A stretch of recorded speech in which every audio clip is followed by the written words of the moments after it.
A chorus line. Every Saturday, my mother would put on a musical and clean the house.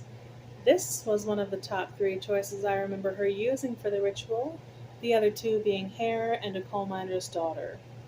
A chorus line spans a day long audition for the chorus of some dancing musical in NYC. Once several hundred hopefuls have been winnowed down to under 20 dancers, the all powerful choreographer informs them that this audition will be a little different from other auditions, as there are several small but important parts in the show to be played by members of the chorus. And since he wants to hire great dancers, he can't expect them all to be great actors. Therefore, he doesn't want anyone to try to act in the audition. I guess because he's banking on the odds that of the 20 people he chose, enough of them will perfectly embody the small parts to be cast, and that he will be able to identify and cast those parts via some nifty caring and cheering from the hopeful auditioners in an open theater in front of their peers. Because it is totally ethical to demand job applicants tell you things about their personal lives, and for you to then choose to cast mostly the people who give up the juiciest details. So basically, this movie is telling us that we have to open our souls just for the chance to win a prestigious gig, that people who are in the position of hiring have the right to demand emotional intimacy from you as a condition for consideration for employment. I kind of feel like that's what it's telling us, and why Maria Bamford, with eyes wide open, went to offer only. Sheila is hip to Zach's trip, referring to him as God, saying she wouldn't mind him being such a shit if he wasn't so goddamn talented. But isn't that backwards? Can't people in the arts usually get away with more when they are talented? Sheila would prefer he be less talented while being a bit of a shit. Why would she want to work with a shitty, untalented person? Isn't it much better to work with a shitty, talented person, because then at least the product has the potential to be good and reflect well on your career? The casting decisions seem to have gone down something like this. Sheila has an attitude, taking an unauthorized smoke break while chilling with Cassie not dancing the root combination after being moved upstage, and doesn't get the show. Al described himself as a little dumb, and despite his apparent history working with Zach, doesn't offer up any personal details. His wife Christine is so nervous she can hardly tell a personal story without losing her train of thought. Neither of them get the show.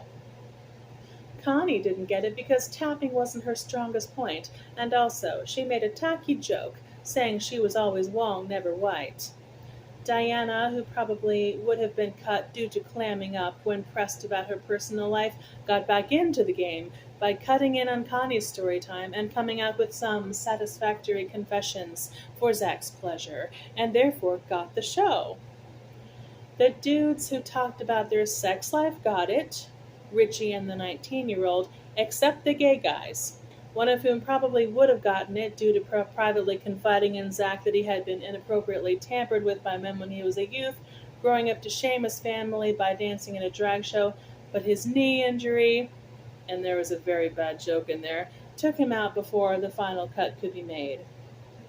Val got it by discussing her plastic surgery that made her body sexier, while using naughty language including the F word, as well as having been a favorite of Larry's, who moved her downstage over Sheila so that Zach could see her dancing.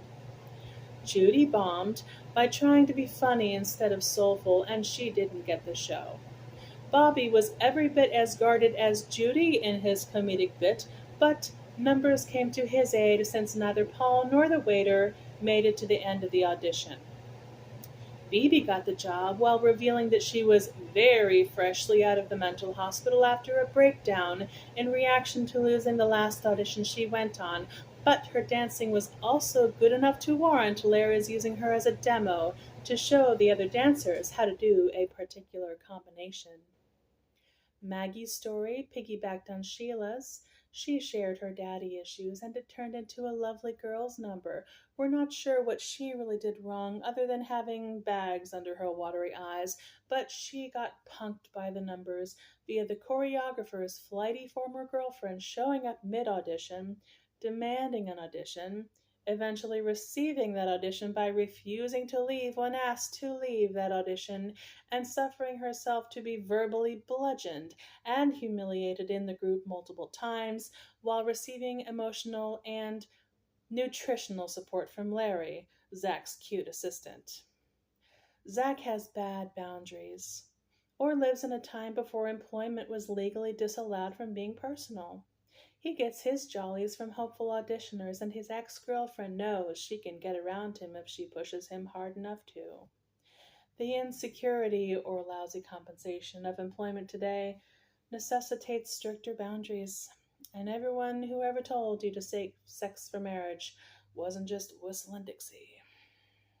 This is a blog post that originally appeared a few months ago. I don't have my domain anymore, so I wanted to share it with you.